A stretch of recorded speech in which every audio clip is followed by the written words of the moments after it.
Bonjour à tous. Merci d'être présents. Nombreux à nous suivre ce matin via la radio, la télé, mais également le live Facebook de KTV. Nous l'avons annoncé ce matin. C'est notre invité, le procureur Denis Chaustré-Lapré, le procureur général de la Cour d'appel de Saint-Denis, qui est parmi nous ce matin. Monsieur le procureur général, bonjour et bienvenue. Bonjour monsieur. Alors ma première question, elle est toute simple, monsieur le procureur. Est-ce que déjà, c'est votre première fois, c'est votre premier venu sur le 5e département? Non, pas du tout. Ça fait maintenant un peu plus de 2 ans que j'exerce sur ce ressort de la Cour d'appel de Saint-Denis de la Réunion qui couvre à la fois le département de la Réunion mais aussi celui de Mayotte. Et avec le premier président, nous souhaitons véritablement que les magistrats, les justiciables, les fonctionnaires de ce tribunal considèrent qu'ils appartiennent à une cour d'appel certes basée à 1500 km, mais nous sommes présents régulièrement, tous les 2 mois en principe. Malheureusement, la crise sanitaire a fait que nous avons dû différer un certain nombre de nos déplacements, mais la dernière fois que nous étions présents, c'était pour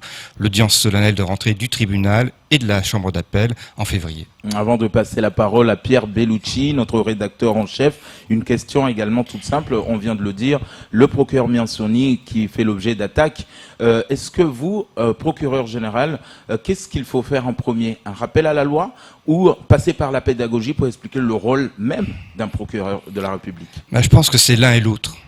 L'un et l'autre qu'il faut faire, c'est effectivement d'abord venir au soutien d'un procureur de la République très injustement attaqué, dans des termes sur lesquels je pourrais revenir ou donner un certain nombre d'explications qui ne sont pas acceptables, parce qu'au-delà de M. Miansoni, c'est surtout l'institution judiciaire, mais vous avez raison, il y a certainement un devoir d'explication à fournir à l'égard de nos concitoyens qui se posent beaucoup de questions sur le fonctionnement de la justice et peut-être aussi sur ce que eux analysent comme étant des insuffisances.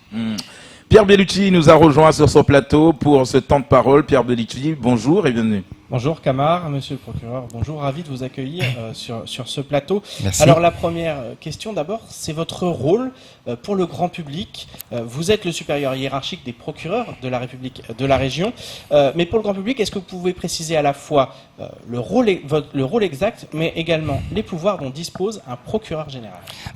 Le procureur général, c'est effectivement celui qui est chargé sur le ressort de sa cour d'appel de coordonner l'action des procureurs de la République en déclinant localement la politique pénale définie au niveau national, au niveau gouvernemental. Mais c'est aussi un magistrat qui intervient au second degré de nos juridictions. Il y a le tribunal judiciaire qui constitue le premier degré et il y a ensuite la cour d'appel. Et le magistrat, le procureur général, avec une équipe un peu rapprochée, un peu plus ramassée que dans les tribunaux de première instance, est chargé de poursuivre l'action publique et l'accusation au niveau de la cour d'appel lorsqu'il y a eu appel, soit à l'initiative d'un justiciable qui considère que le jugement de première instance n'est pas bon, soit à l'initiative du procureur qui a considéré que la décision rendue n'était pas non plus adaptée. Le procureur, par exemple, de la République à Mayotte, vous contacte régulièrement. Quel contact vous avez justement avec les procureurs de la République? Ce sont des contacts de différentes natures. Il y a d'abord des contacts écrits, des rapports qui sont faits par le procureur de la République qui s'inscrit dans une politique que je définis au plan régional, mais c'est aussi et souvent des contacts téléphoniques. Peut-être pas quotidien, mais plusieurs fois par semaine, M. Miansoni et moi échangeons, comme j'échange avec mes collègues de Saint-Denis et de Saint-Pierre, sur des affaires en particulier, mais au-delà de ça, sur des actions de politique pénale. Alors la question que tout le monde se pose, monsieur le procureur, c'est pourquoi venir à Mayotte aujourd'hui, en pleine crise sanitaire, alors que seul un pont aérien permet de relier Mayotte et l'île de la Réunion?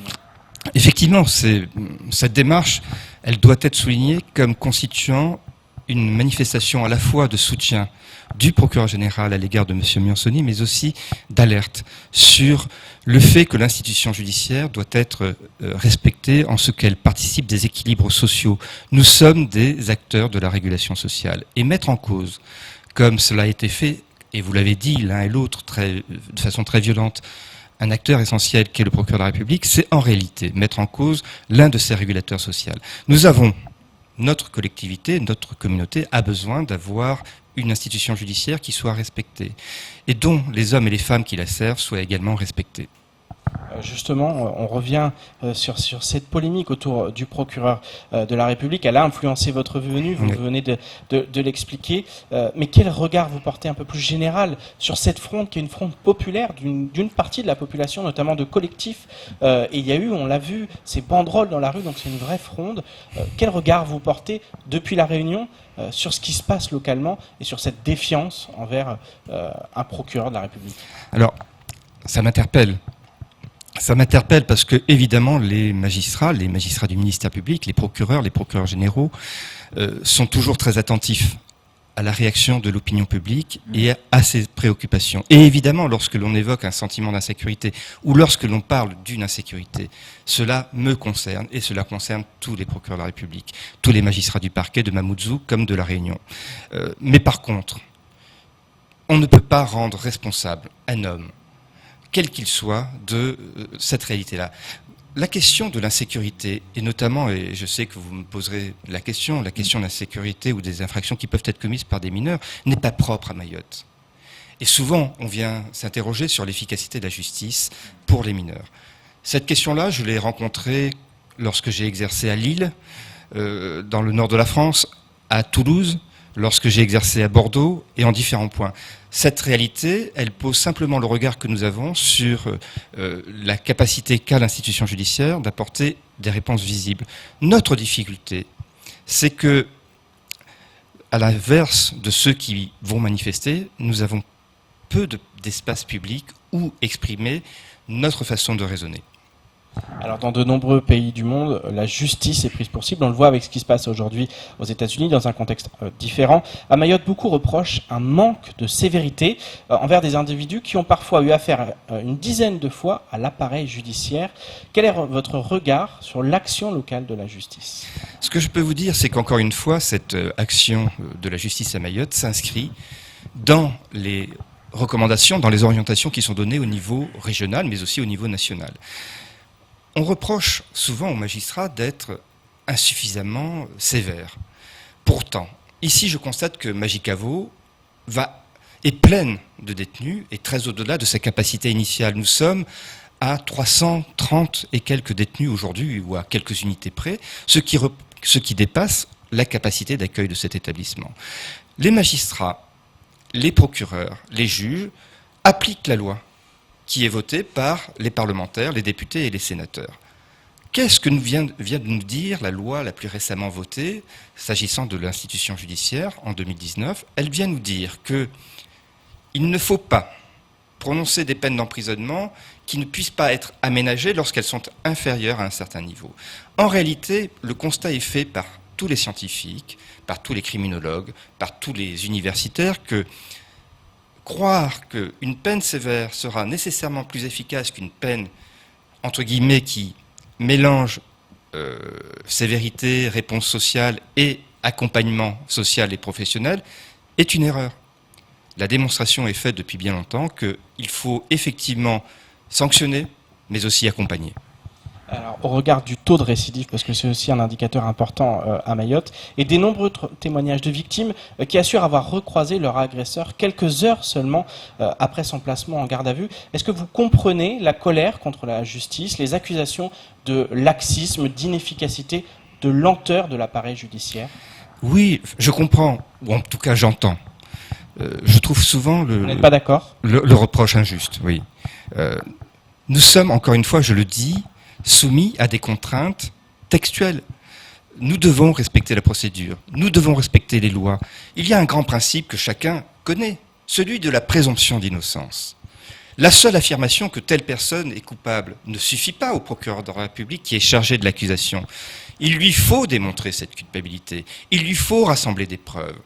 Alors, lorsque l'on me dit, mais pourquoi autant de classements sans suite ?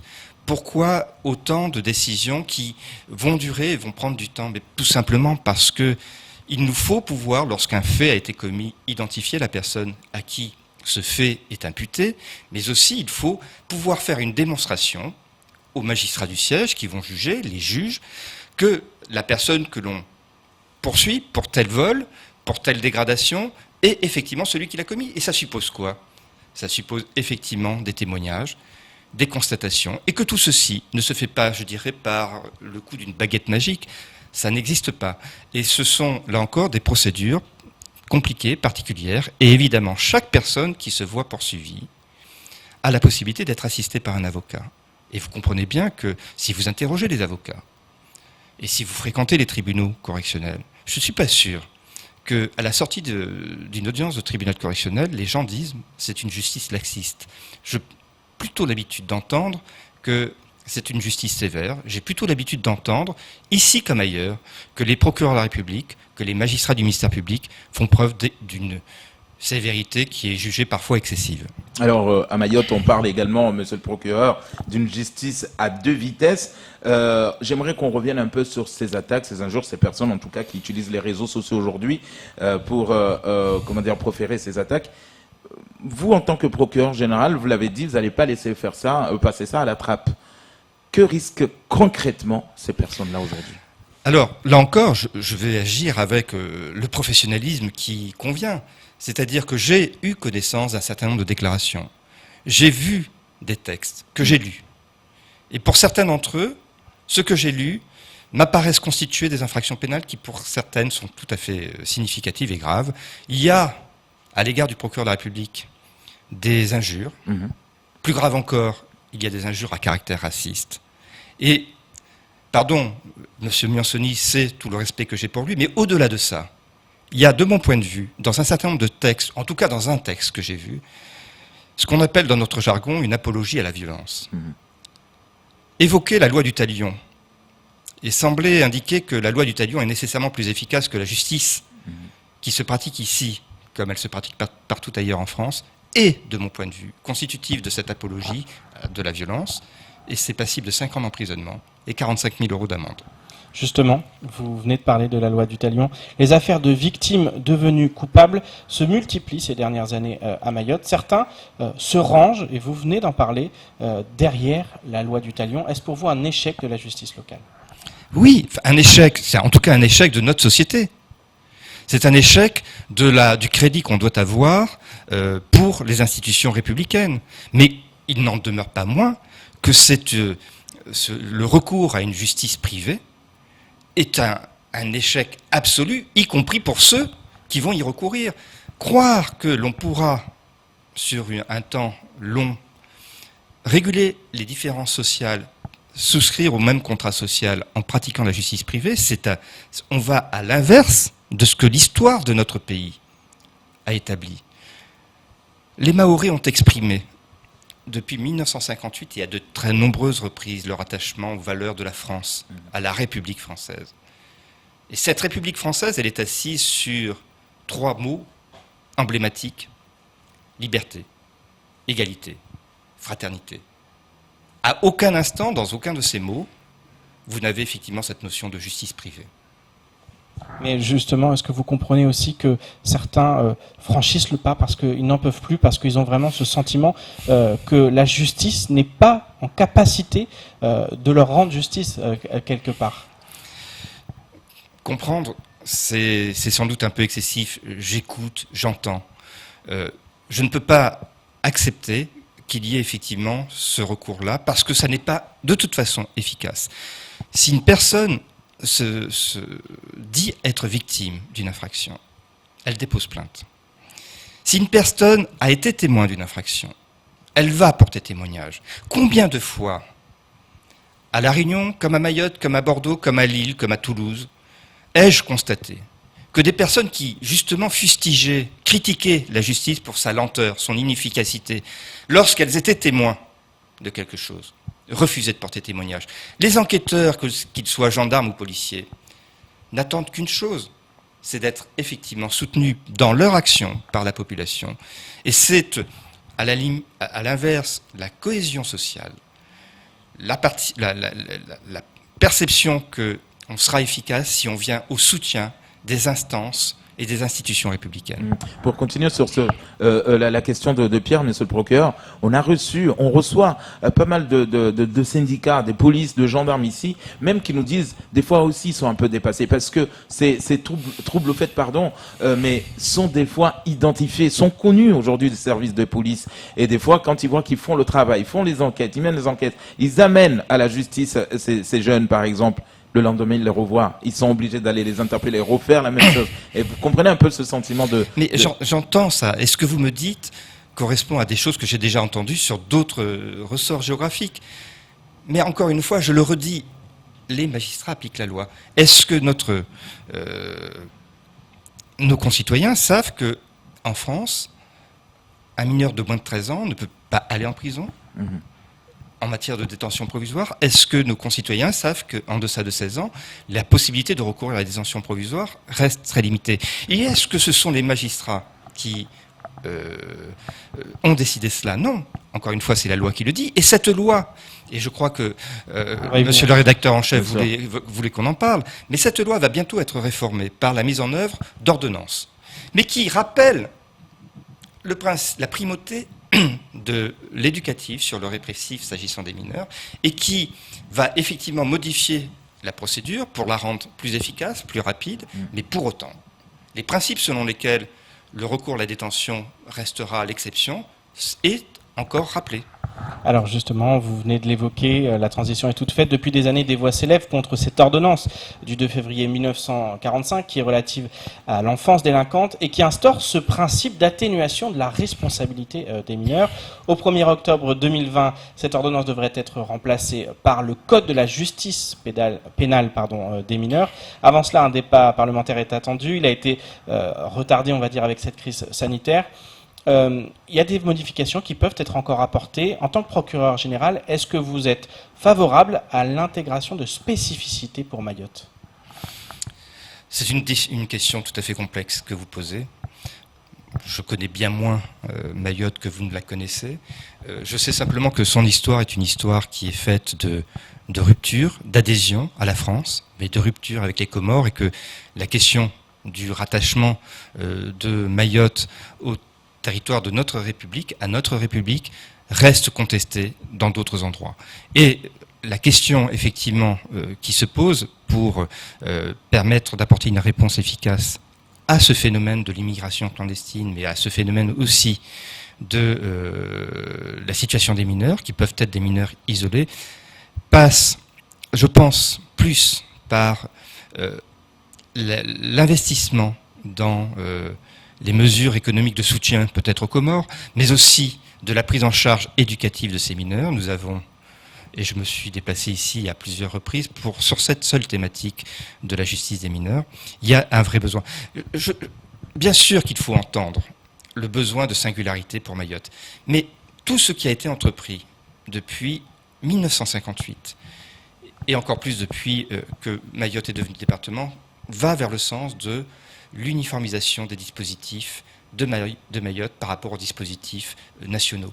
La prochaine étape, c'est la constitution d'un conseil des prud'hommes et non pas d'un tribunal du travail. Depuis maintenant plusieurs années, il y a une normalisation.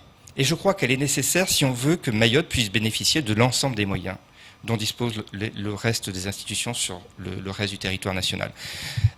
Mais j'entends, et il faut être très vigilant, très préoccupé par ces questions-là, et nous allons avoir une réunion de travail avec le préfet sur cette question de l'insécurité et sur la capacité d'y faire face. Justement, monsieur le procureur, à la venue de la ministre des Outre-mer, Annick Girardin, récemment à Mayotte, elle n'a pas pu rencontrer les syndicats des policiers et des gendarmes, mais ils nous ont chargé de lui poser une question. À quand on peut s'attendre à une vraie coopération judiciaire avec nos voisins pour donner un peu de souffle? Vous l'avez dit vous-même, monsieur le procureur, la prison aujourd'hui, elle est saturée. Quand est-ce qu'on pourrait, est-ce que vous, en tant que procureur général, vous aurez vu ça comme solution? Bien sûr, mais on y travaille. Tout ceci est invisible. Mais existe depuis 2012 une conférence de l'océan Indien, une conférence judiciaire de l'océan Indien, qui fait que les différents pays, dont la République des Comores, se réunissent pour parler coopération judiciaire. croisement des actions de justice. Le prochain rendez-vous, si la crise sanitaire est passée, ça doit se dérouler aux Seychelles. Au mois d'octobre, la dernière rencontre est intervenue à Madagascar. Voilà. Mais oui, la coopération est sans doute la vraie réponse à ces difficultés. Alors la moyenne d'âge, on va parler de la prison, vous en avez parlé, la moyenne d'âge au centre pénitentiaire de Majicavo, c'est 22 ans, plusieurs mineurs sont accueillis. À quand des centres éducatifs fermés à Mayotte? C'est réclamé par beaucoup de personnes. Oui, alors il y a quand même eu un progrès. S'agissant de la prise en charge des mineurs, vous le savez certainement, il y a eu en fin d'année 2019 la création, l'ouverture, l'inauguration du centre éducatif renforcé. Qui a ouvert pour accueillir des mineurs qui sont soit sortants de prison, et je m'y suis rendu pour le visiter aux côtés du procureur de la République, soit se voient placés dans ce foyer en alternative à l'emprisonnement. C'est-à-dire que pour éviter l'emprisonnement, on est sur cette demande, sur placement de centre éducatif renforcé. Alors effectivement, il n'y a pas de centre éducatif fermé à Mayotte. Il en existe un à La Réunion, où les mineurs de Mayotte peuvent être placés parce qu'il existe là encore, dans le cadre de la coopération existant entre les différentes juridictions du ressort, une convention qui a été passée entre les juges des enfants de Saint-Denis et de Saint-Pierre et les juges des enfants de Mayotte, les magistrats du parquet des mineurs, pour que les mineurs puissent être effectivement placés, confiés par un juge de Mayotte, mais suivis par un juge de La Réunion, et c'est très régulièrement le cas. Alors une question aussi sur pourquoi ne pas systématiser l'assortiment des peines d'emprisonnement avec des travaux d'intérêt général sur une île où on le sait par exemple l'insalubrité constitue une véritable problématique, une problématique majeure. Alors systématiquement c'est effectivement impossible du fait du nombre de places disponibles.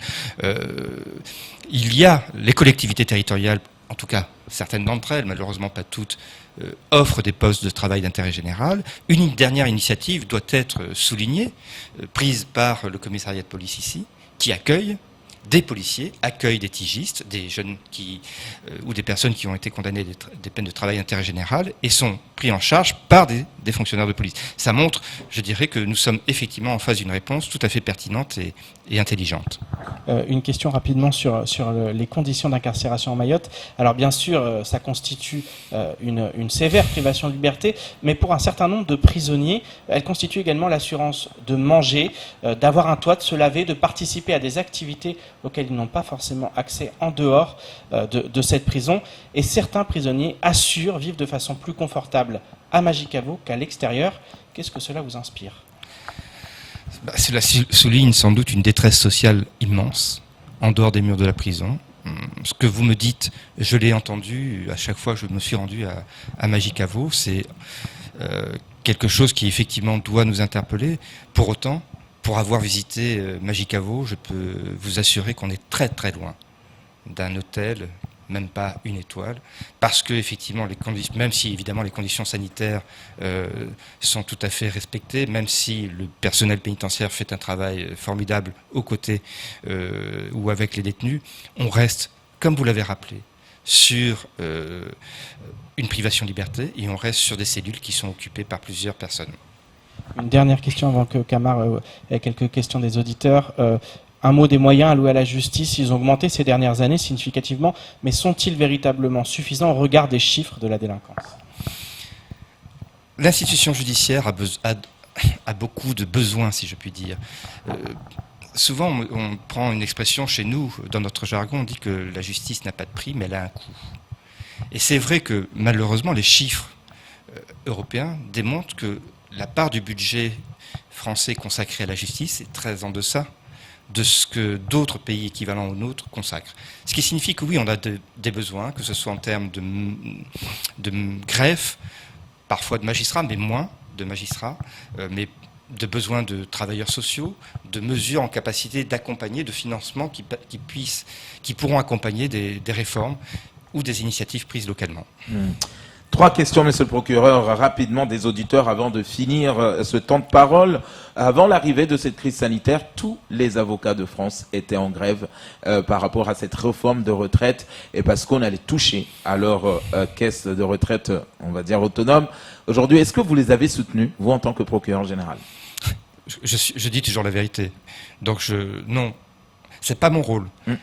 J'ai compris, j'ai constaté, j'ai observé que effectivement l'institution judiciaire avait été en partie mise à l'arrêt du fait de ce mouvement, à La Réunion comme à Mayotte. Soutenir, non. Parce qu'ils ont des instances professionnelles qui sont là pour le faire. Nous n'avons strictement rien fait pour les empêcher d'arrêter de travailler ou de venir dans les salles d'audience. Cependant, je ne peux que faire le constat de ce que notre justice a été à l'arrêt. Et vous le disiez, l'une des critiques qui nous est faite, c'est le délai, le temps, la complexité. J'ai fait le décompte du nombre de procédures sur l'ensemble du ressort qui ont été arrêtées, renvoyées. Depuis le mois de janvier 2020, début de la grève du mouvement de protestation des avocats suivi de la crise sanitaire, c'est plus de, que je ne dise pas de bêtises, je fais le décompte dans ma tête, c'est en réalité 12 000 procédures qui ont été renvoyées. 12 000 procédures. 12 000 affaires qui ont fait l'objet d'un renvoi à quelques mois. Des procédures qui, effectivement, peuvent concerner les affaires familiales, les enfants, les mineurs, les majeurs, l'instruction. Ce sont ces procédures-là qui ont été renvoyées. Alors, oui, je comprends la préoccupation des avocats, mais non, je ne pense pas que ce soit la meilleure façon. Au moins, c'est clair, monsieur le procureur. Une affaire qui est très attendue par les Mahorais. Le procès de Moutiou Soufiane, qui a tenu de propos jugés diffamatoires ici même sur ce plateau de 4TV. On a entendu dire que le procès était repoussé. Est-ce que c'est le cas? Parce que vous étiez quelque part en charge de cette affaire. Qu'en est-il? La date? Alors, justement, il a été repoussé au moment de la grève des avocats. Il était programmé pour se tenir en janvier 2020. Je ne sais pas s'il y avait eu un renvoi sur les mois de mars et avril, mais si tel a été le cas, il avait été aussi renvoyé. Il devait comparaître. C'est une affaire qui est normalement fixée pour le 2 juillet. Mais je sais d'ores et déjà que les conseils de ce monsieur, du prévenu, ont sollicité un renvoi auprès du procureur de la République de Saint-Denis et que ce renvoi, du fait des motivations qui le fondent, sera effectivement accordé puisque les deux avocats ont fait savoir qu'ils étaient indisponibles, pris par une autre affaire ici à Mayotte. Et pour finir, monsieur le procureur, est-ce qu'on connaît déjà le nom du successeur de Camille Miansoni? On ne connaît pas encore le nom de son successeur, parce que remplacer M. Miansoni ne sera pas chose simple, tant il a fait un excellent travail. Et je voudrais, si vous le permettez, juste en quelques instants, dire que M. Miansoni n'est pas muté, il est promu. M. Miansoni ne part pas à Brest pour répondre à des demandes de départ, mais cela fait moi plusieurs semaines, pour ne pas dire plusieurs mois, que je sais que M. Miansoni part. Ce sont des mouvements qui sont des mouvements compliqués à mettre en œuvre. Et donc M. Miansoni part après 3 ans de très bons services rendus à Mayotte et à la justice de cette cour d'appel. Et il est donc, je le redis, promu. Petit avertissement tout de même. Le métier de magistrat est un métier compliqué, le métier de procureur est un métier compliqué. Je ne suis pas sûr que parmi les 164 procureurs de France qui peuvent regarder avec intérêt le poste qui se libère ici, que le sort qui soit réservé, les commentaires qui sont faits autour de l'action de monsieur le procureur Miansoni, soit de nature à les inciter à venir. Or, ce territoire, et vous l'avez dit, et les Mahorais le disent, a besoin de professionnels, de grands professionnels, et de personnes qui sont investies, des personnels, des professionnels qui soient aussi respectés dans leurs fonctions, mais aussi dans leur personne. Monsieur le procureur Denis Chaussery-Lapré, merci d'avoir pris votre temps pour venir répondre à nos questions et les questions des auditeurs. Ça sera tout pour ce premier temps de parole.